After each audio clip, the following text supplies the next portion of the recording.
looking at Newmarket market insights for freehold. So month over month, and these are detached, semi-detached, and townhomes.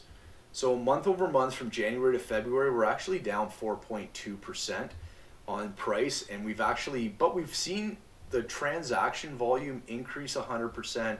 We went from 31 transactions last month to 62 transactions this month.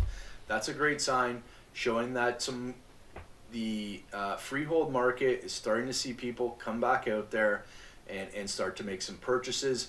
The price is struggling a little bit, as to be expected, as we have the trade war going on with Donald Trump, and buyers are just kind of sitting there. They're feeling things out. They're wondering when they should get back in. They're willing to ride this out a bit and see where things go. New listings up 10.8%.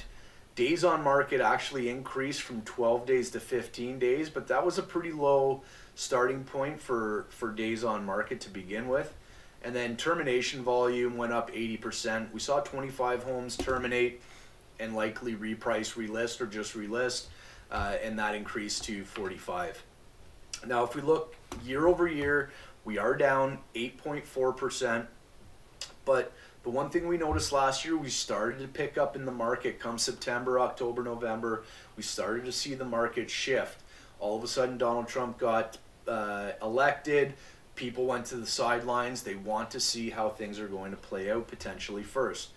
And transactions, even though we had a nice bump up month over month here, we are still down 23.5% from last year.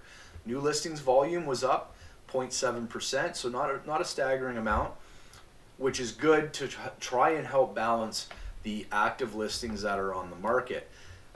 Days on market, we were at 10 last February. We're up to 15 now, so an increase of 45%. And then terminations volume is up 60.7% year over year. When we're looking at the median sale price, we have dipped below both 24 and 23. So now we're kind of in no man's land between 2023 prices and 2021 prices.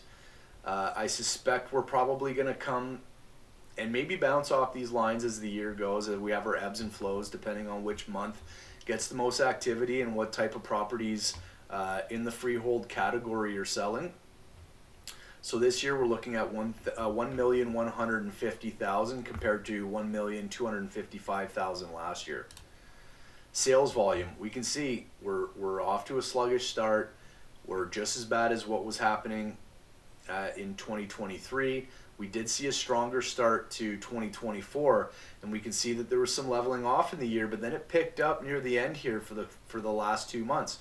That was just a sign of some strength rebuilding in the market. And then we can see, typically we fall off in December, but like I said before, I think this has a lot to do with what's going on in the trade between the US and Canada, people sitting on the sidelines here. Active listings, we can see the big increase here.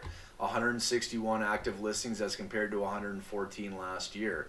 So we do have that buildup of the active listings there, which will put downwards pressure or sideways pressure on prices. Months of inventory, we're down to 2.4. It is February. I do suspect that this number is going to go back up higher. We could potentially get up around the 5 months of inventory range again.